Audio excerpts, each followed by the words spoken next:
Comme je l'ai dit dans la première vidéo, FLAM, Force de Libération Africaine de Mauritanie, fut créée en 1983. Dans la première vidéo, on a vu le contexte politique qui explique la naissance des FLAM.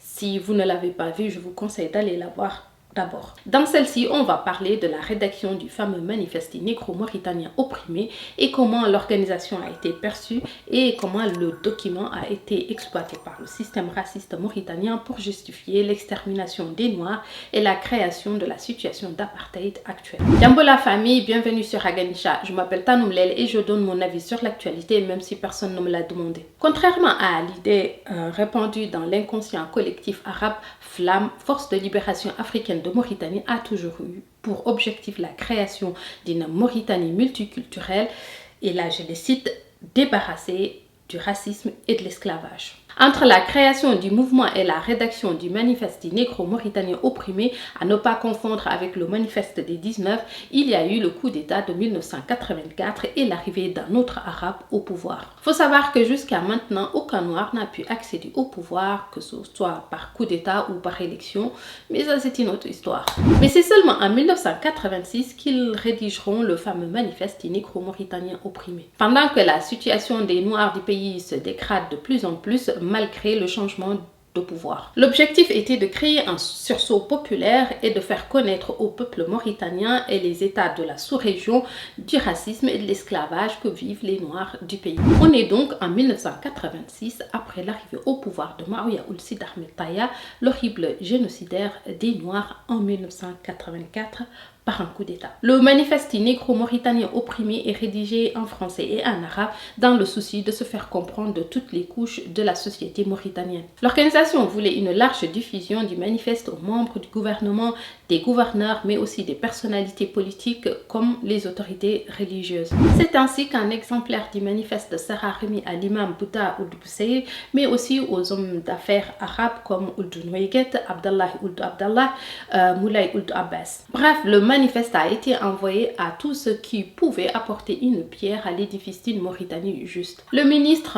Mehmet Ould Ahmed a même confirmé à certains détenus des FLAM avoir reçu lui-même le manifeste. Au niveau international, FLAM va profiter de la conférence des pays non alignés à Harare, au Zimbabwe, pour sensibiliser les pays africains et internationaux de la situation des Noirs en Mauritanie. Mais à ma connaissance, seul Thomas Sankara interpellera l'État mauritanien sur la question. Le contenu du manifeste est trouvable sur le net, je vais mettre un PDF à disposition pour ceux qui veulent le lire en entier. Laissez-moi un message sur WhatsApp, le numéro est sur ma page Facebook ou sur à propos sur YouTube. En gros, le manifeste fait le diagnostic de ce qui ne va pas dans le pays et appelle à un sursaut national. Ils invitent les élites arabes et noires à un dialogue pour éviter à la Mauritanie sa situation actuelle. À l'époque, comme aujourd'hui, les panarabistes et les bassistes, qui sont un peu les enfants de la même mère, avaient infiltré le pouvoir, comme d'ailleurs l'actuel président Ould Ghazouani et le précédent président Ould Abdelaziz.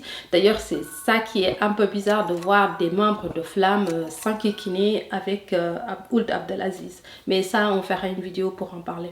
Le régime d'alors, au lieu du dialogue demandé, va falsifier le manifeste et le diffuser largement dans le milieu arabo-berbère et dans les pays arabes. Ils vont prétendre que les Noirs complotent pour massacrer les Arabes pour prendre le pouvoir pour eux-mêmes. À partir de cette date, le pouvoir va mettre en place une politique de génocide et d'effacement accéléré des Noirs en Mauritanie qui s'étale de 1986 à 1991 entre arrestations, limogeages, tortures, déportations, exécutions de civils et de militaires. À partir de là, on peut essayer de trouver une circonstance atténuante aux populations arabes de Mauritanie qui se sont fait complices pour certains d'avoir participé activement aux tortures et au génocide et les autres par le silence. Admettons qu'ils aient été manipulés. Mais souvenez-vous que le manifeste a été diffusé à une large échelle aux hommes d'affaires, politiques et même aux imams.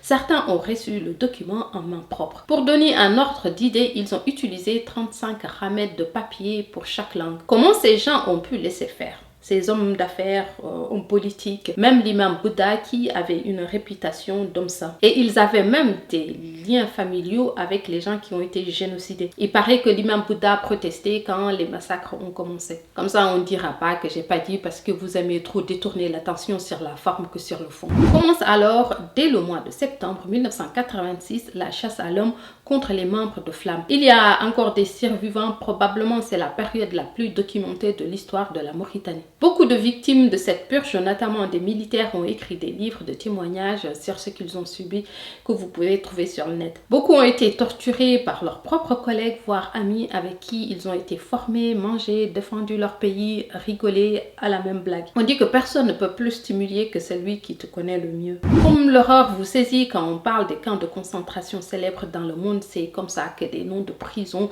font trembler d'horreur les Noirs de Mauritanie. Quand on prononce les noms de certaines prisons comme Walata, Inal ou encore Jreida. Certains prisonniers décrivent leurs conditions de détention. Ils étaient enchaînés les uns aux autres en file. On les obligeait à faire leurs besoins dans cette situation. Quelqu'un qui connaît la pudeur et le tabou qui entoure ces choses dans nos cultures, où on dit que l'humiliation est pire que la mort, et ces conditions sont encore dans nos cultures pire que l'humiliation. Certains prisonniers étaient en isolement, d'autres soumis aux travaux forcés, d'autres encore atrocement torturés, sans compter les chaînes qui entravaient leurs pieds en permanence. Et je vous rappelle que ces gens n'ont rien fait, et ceux qui les mettaient dans ces conditions savaient qu'ils n'avaient rien fait. C'est uniquement dans l'objectif de les briser. Voilà, je vous mets en condition pour la suite parce que c'est rien comparé à ce qui va arriver en 1987 puis 1989. Dites-moi votre avis sur la question, likez, commentez et on se retrouve bientôt.